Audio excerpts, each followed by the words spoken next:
Hello guys, तो आज हमारे पास क्वेश्चन नंबर 14 एक्सरसाइज 6.3 से क्वेश्चन बोल रहा है find two positive integers x and y such that x plus y is equal to 60 and x into y की power 3 is maximum. ठीक है, यानी कि हमसे बोल रहा है x और y की वो वैल्यूज़ फाइंड करिए जिससे हमारा फंक्शन जो दिया हुआ है x y की पावर 3 क्या हो जाए, मैक्सिमम हो जाए। फटाफट क्वेश्चन को कर लेते हैं। सबसे पहली चीज़ देखते हैं गिवन डैट क्या है हमारे पास।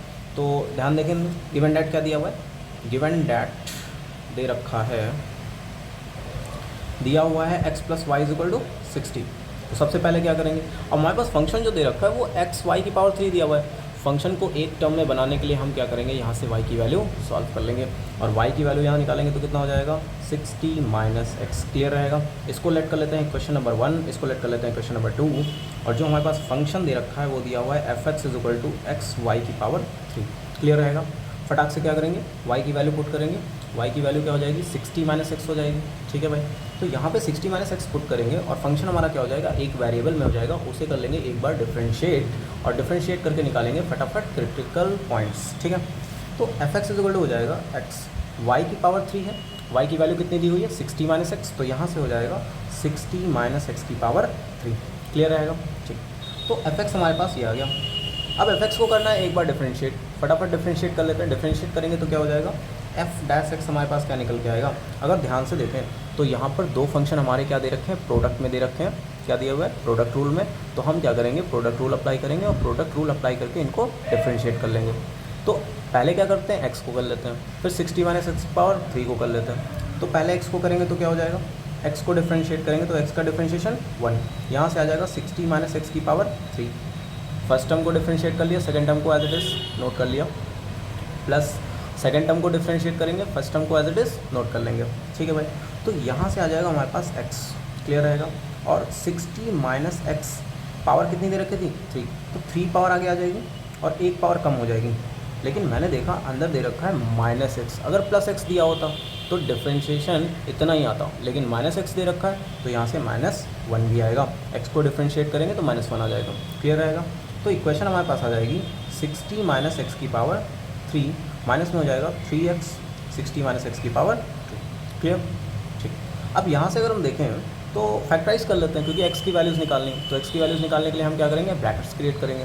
तो सबसे पहले हम क्या करें, 60 माइनस एक्स की पावर 2 यहाँ भी दे रखा है, 60 माइनस एक्स की पावर 3 यहाँ दे रखा है। तो दो पावर दोनों में कॉमन है ना, तो दोनों से पावर 2 क्या कर लें, कॉमन कर लें।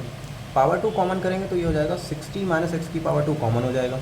सेकंड ब्रैकेट में हमारे पास क्या बचेगा, यहाँ से 60 माइनस एक्स बचेगा और यहाँ से बच जाएगा 3x। क्लियर रहेगा। तो एक ब्रैकेट में आ गया 60 माइनस एक्स की पावर 2 और एक ब्रैकेट में आ गया 60 माइनस 4x। क्लियर। ये वैल्यू किसकी आई, f(x) की वैल्यू आ गई।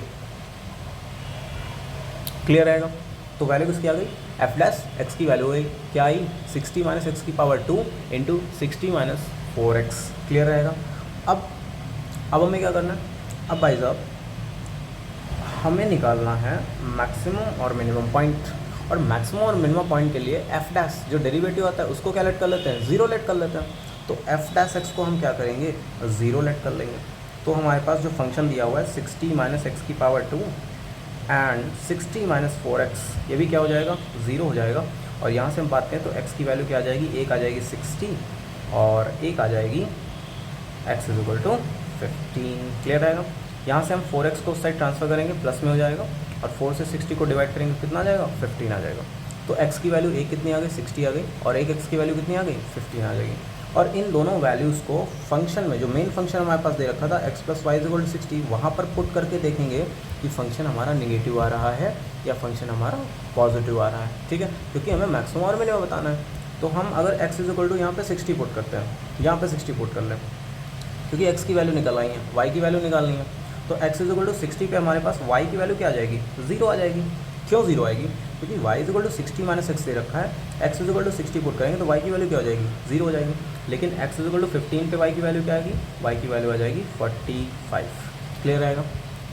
x की वैल्यू जैसे यहाँ पे हम 15 पुट करेंगे, 60 से 15 सब्ट्रैक्ट करेंगे तो y की वैल्यू क्या आ जाएगी, 45 आ जाएगी।